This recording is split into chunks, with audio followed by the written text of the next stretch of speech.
Hello, and only days after we got racing underway at round one of the Enduro World Series 2021, we are back. Welcome to the Met EWS Val di Fassa Trentino for round two.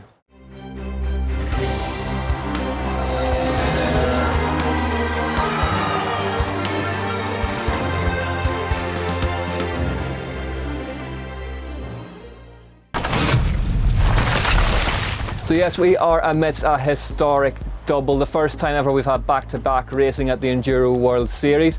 The first round of the season was on Wednesday, Isabeau returning to winning form and Richie Rude seeing off a brave charge from Jack Moir to win by under half a second after 32 kilometres of racing. The highlights of that race are available on GMBN if you want to go back and check them out. If not, and you're up to speed and you're ready to check out the action, then who am I to stand in your way? Welcome then to the second round of the Enduro World Series 2021. It's the Met EWS Val di Fassa Trentino, round two.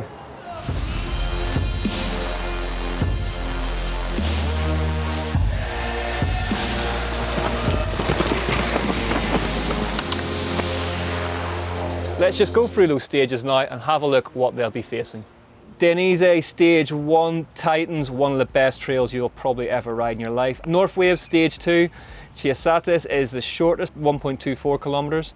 Trentino Stage 3, Animal House is 3.41 kilometres. And finally then the big one, Met Stage 4, Tutti Frutti, an absolute local legend of a trail. One of perhaps the most physically challenging we'll face this year. It's the Queen Stage. Racing got underway with the first ever EWS Pro stage. For the first time, the opening stage would offer up overall points for the top 5 finishers.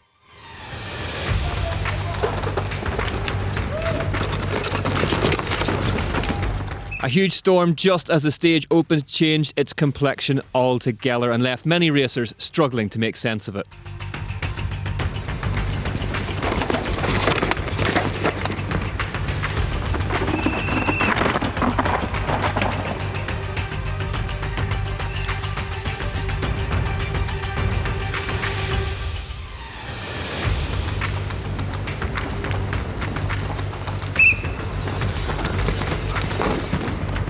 I think it's just a case of getting down clean on that one and not losing time. Yeah, totally. It's a fine balance because you have one crash and there's some steep sections you could be off the track for ages. But must admit, every single route wants to catch you front wheel. So flat pedals might have been a shout on there.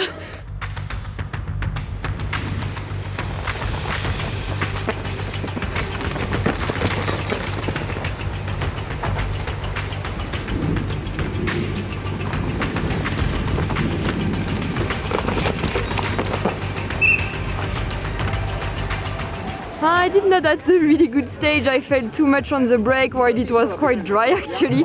But I am pretty exhausted after the first round. The pressure kind of released for me and I feel like I need to sleep for 1 week. So I'm just gonna try to wait one more day and then have a bit of rest before I treat. The rain ravaged the women's field with the unseeded Camille Rast, who came down in the dry, clocking the fastest time. Yeah, really happy. It was unexpected and it's a really good surprise.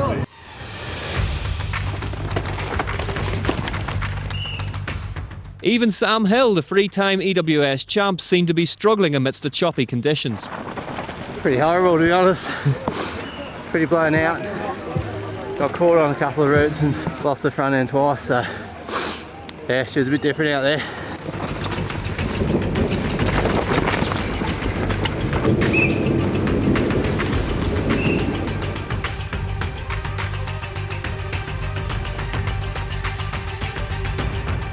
Couldn't decide on tyres if I wanted to go to like a shorty, keep with the Asa guy. I've been on dry tyres, I come from Colorado, so just kept the dries on. I think there's definitely a lot of time to be made, but it's not gonna be by doing anything crazy, it's just gonna be by hitting everything perfect like it's an F1 race and just like really being delicate, but charging at the same time. As we saw at round one, Antoine Vidal and Charles Murray were applying pressure at the front. Oh, that was really tough, yeah.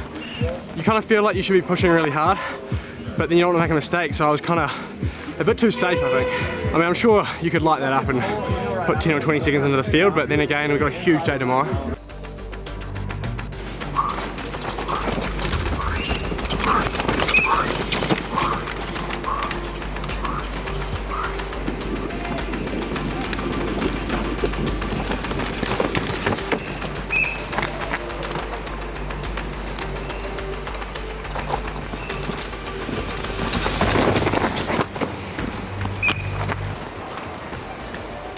But it was a mirror image of the round one results sheet, with Richie Rude, Jack Moir and Jesse Melamed riding clear of the field.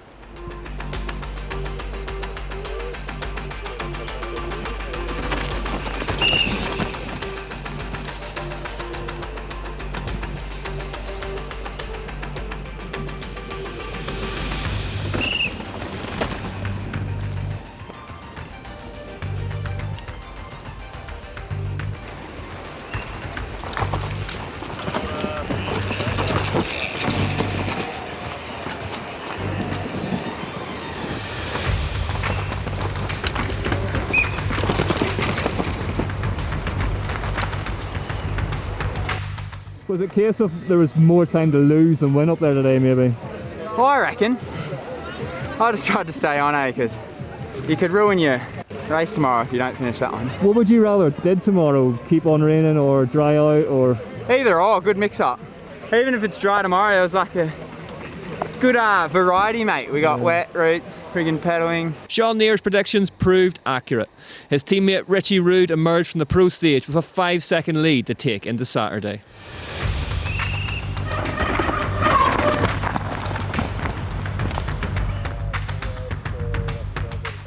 It was weird mentally going into it because it rained. It was like raining so much over in the valley, but like the track was actually pretty good except for like all just the shiner routes, and just kind of had to be like loose and kind of just go with it. And yeah, the routes were pretty sketchy, but all in all, kind of just had fun and went for it.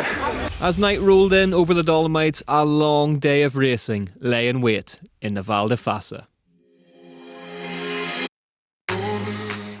The second stage of the race was North Wave's hiatus, the top half of which was drying out quickly in the morning sun, but amidst the trees of the lower half, traction remained almost non-existent.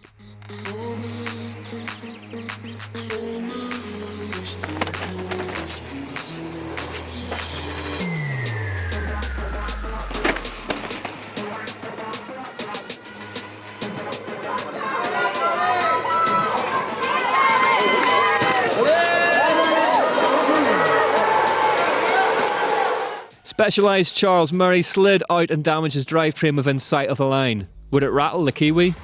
Good, mate. Yeah, that's a set of changes. The last little bit there, so I had to run over the finish line, but we've got it fixed, and just going to head back to the pits, and hopefully the rest of the day is a bit smoother than that. Meanwhile, his compatriot Eddie Masters was recovering some form.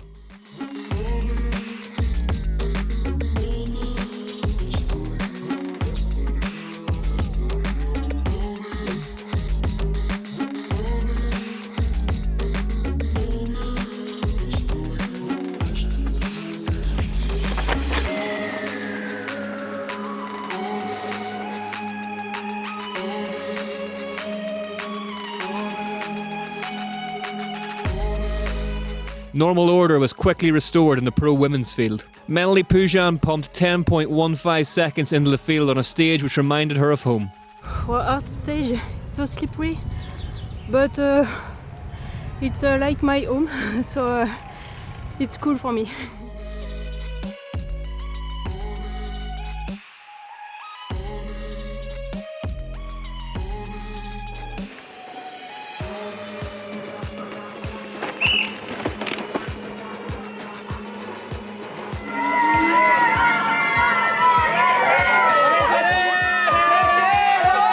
Jesse Melamed's hopes of a win took a big knock with a crash on the first stage of the day.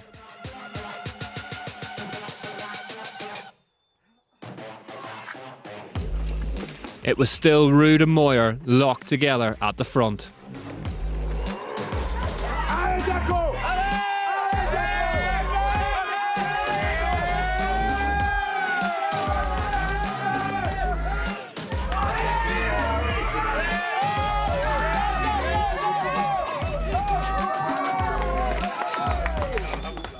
The beast from the east, Richie Rude, edged the stage by just 1 second, extending his lead to just over 7 seconds. The third stage of the day was Trentino's Animal House at 3.41 kilometres in length with a vertical drop of nearly 500 metres. A neutral zone had been added where there had been a lung-busting technical climb which effectively turned the stage into a pair of flat-out charges.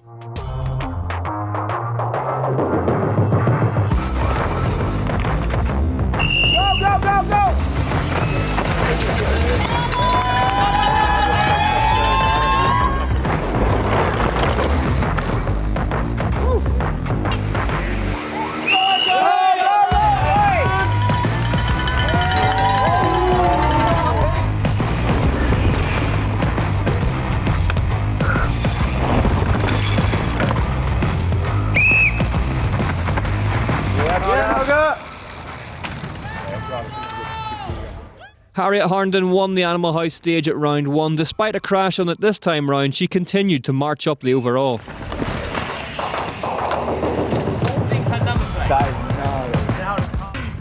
Not the best, but still a mega stage. Still super hard, even without that steep pedally bit in.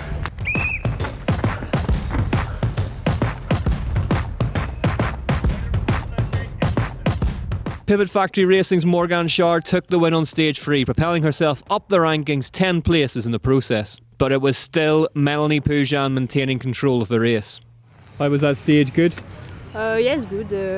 It's hard, but it's good. Are you looking forward to the next one, big stage? Yeah, big stage, Queen stage. Yes, a block.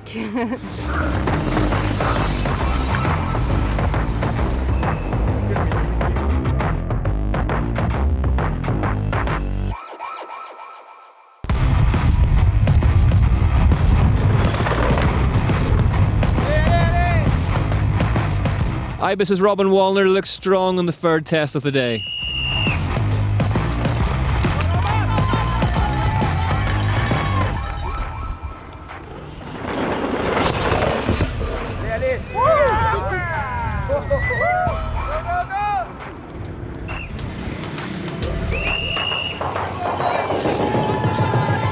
The first time we raced that, I cruised the top a lot more, so I had some extra beetles for the climb, but that one just like sprint all the way to the climb and then sprint all the way down the bottom as well. You took the win on the next stage last time out. Can you do it again today? Oh, I hope so, mate. We'll see how we go. Only half a second separated Richie Rood and Jack Moir at the end of round 1.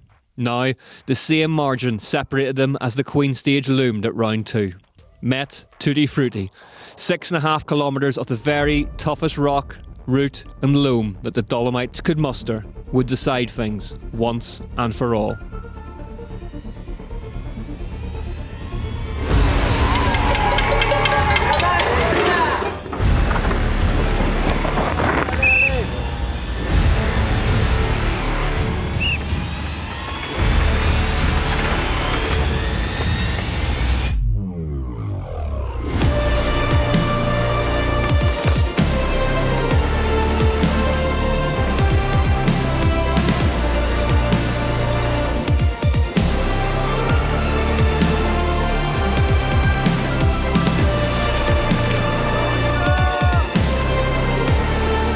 The winner of round 1, Isabelle Cordelier, rounded out a consistent day in 4th.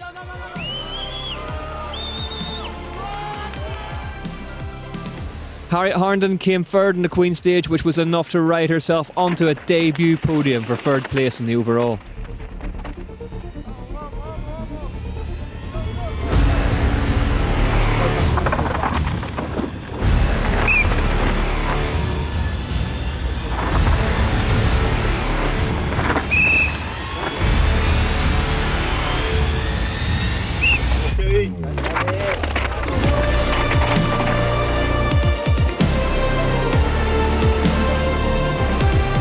Second on the stage was another superb ride from Canyon Collective's Jose Borges.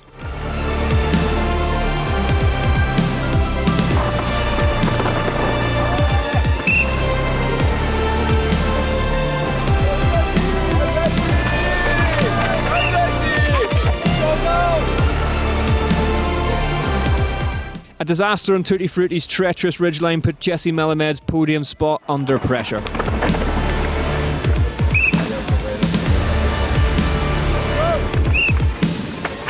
Charlie Murray just got faster and faster as the day went on. 4th place on the Queen stage leapfrogged him over Melamed and onto his very first podium for Specialized Racing.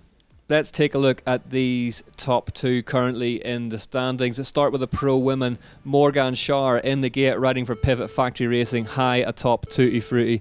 20th on the pro stage last night, one of those riders caught out by the tricky conditions. But she's ridden her way back into this race superbly today, 5th and a 1st on the previous stages. Schar, former downhill world champion, someone who has no problem with descending at all. She's really worked on the fitness side of her riding though, Rory. Yeah, she has, and she's also still got the flat pedals on, so the mixed conditions today, you know, wet and dry patches, she'll be able to get a foot off and dab, and, you know, she's clawing it back here in this race. Yeah, there is actually an added urban section at the end of the stage, which I think our cameramen are actually struggling to get in position for. So we mightn't see it for the pro women. Hopefully we will for the pro men. Nice and solid down that technical chute, Rick. Yep, Shar making good sense of this. And into the hot seat as it stands. Let's head back to the top. Melanie Pugin, riding for the BH Racing Enduro team. She really has taken this race by the scruff of the neck. 10th last night. She made the most sense out of anybody in that top group of pro women in the rain. First and third so far today. Extremely neat and tidy, aggressive style. Great to see. EMTB World Champ back in 2020. She won the inaugural EWS back in Zermatt and then the EWS in Pietra last year. Yeah, she's been on a tear all day, Rick. She's been on the move, very aggressive riding, and coming to this technical section here. Taking the straight line, so right there's through the middle. LN. She's caught LN. She's caught the rider in front of her, so that is an abs. That's the win cemented really for Melanie Pugin, you'd have to say. And there's confirmation. If Melanie Pugin had been managing her lead of the race throughout the day, she really opened up the taps on the Queen stage. She took the win on the stage by just under 14 seconds, and a resounding victory in the overall by 35.5 seconds. Big start for me. Third place, and after I win and winner in the general. It's so good for me. I worked hard in the first stage for grow up in the result and big match in the day. After 2 races in Trentino, the half a second which separated them at round 1 remained between Richie Rude and Jack Moir. The 2-time champ versus the Australian on the hunt for his first win. So Jack Moir in the gate, leading this bike race by the slenderest of margins, just half a second in it. He won the stage at round 1, but it wasn't enough to beat Richie Rude that day. Can he do the opposite now and defend this lead from Rude? Really clean through that awkward right there. You could see how much power he put down just with that half pedal stroke. Some shock issues with his bike during the pro stage last night. No such drama today. He's gone. Here he comes into the technical chute section, Rick. Good power again. It's a different Jack Moir seeing this season. Just, dare I say it, a little tidier, a little more speed carried everywhere, and it's really adding up on this pro stage. We should be heading down and towards the town of Canonsay now. That's Jesse Melamed, so I wonder if Jack Moir's catching him. There's Moir. Oh, just misses the gate and no more there. Big ride from Moir. That is a statement of intent. What can Richie Rude do about this? We're about to find out. The current king of Trentino leaves the gate. Winner here at round 1 earlier in the week. The winner of the pro stage on Friday night. The winner here last time we were in the stunning part of Italy. But maybe crucially, he didn't win the last running of this stage. Jack Moir did, and is the man to beat in the hot seat at the minute. Yeah, Moir now also leading the race, so it's time for Richie to try and claw back that slenderest of margins at half a second. Yeah, 6.5 kilometre stage, 1,000 metres of descending. Little dab there. There's mistakes beginning to come in from Rude. And it's not often we get to say that. Those two started this stage, less than half a second between them. They finished the last race after 32 kilometres of racing, just under half a second between them. Into the town of Canonsay now, Richie Rude. Still got plenty of power, but look at the dust on the left. There is a bit of leg. dust. I think he's been down, you know. After multiple podiums in his relatively short time in the Enduro World Series, Jack Moir took the win after a frankly incredible assault on the Queen stage.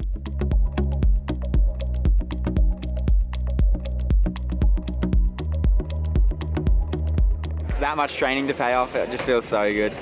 I'm pumped. Didn't really look at the results, but it was 0.4 coming into the last stage, and I just went ham on the last stage and put in a good margin. Oh, Wednesday, I was super stoked as second, but then when I heard it was 0.48 or something, I was like, and I was pretty, I don't know, I knew Richie was riding insane, but I was pretty determined to just do everything I could to make sure that I wasn't losing by that again. Like, if he beat me by like 5 seconds or something, I'd be like, yeah, all right, you're the better man, but it was just so tight, it was a good bit of fire coming into today. In the pro women's title race, after the first 2 races of the year, the top 3 are separated by just 45 points. Melanie Pugin leading the way from Isabeau Courdurier and Morgan Schär. The Moir-Rude pairing remain all but welded together in the overall, with Moir leading by just 5 points as we head to the 3rd round. And in the team's championship, Canyon Collective have a slender lead ahead of Pivot Factory Racing and Ibis Enduro team. So there we have it then, the end of a historic week for the EWS. Back-to-back races from the Met EWS Val di Fassa Trentino. And you'd have to say the big winners are the championship leaders, Melanie Pugin and Jack Moir. But Morgan Schär and Richie Rude keeping them more than honest. It's set up perfectly for round 3 of the championship at Vittoria EWS La Tuile in just a couple of weeks' time. Stay tuned in the meantime, right here on GMBN as well as on the Enduro World Series channel and GMBN Tech for some more updates from the road as we get them. Italy providing the goods as only Italy does. In the meantime, thank you all for watching from everyone here at the Enduro World Series. We'll see you next time in La Tuile.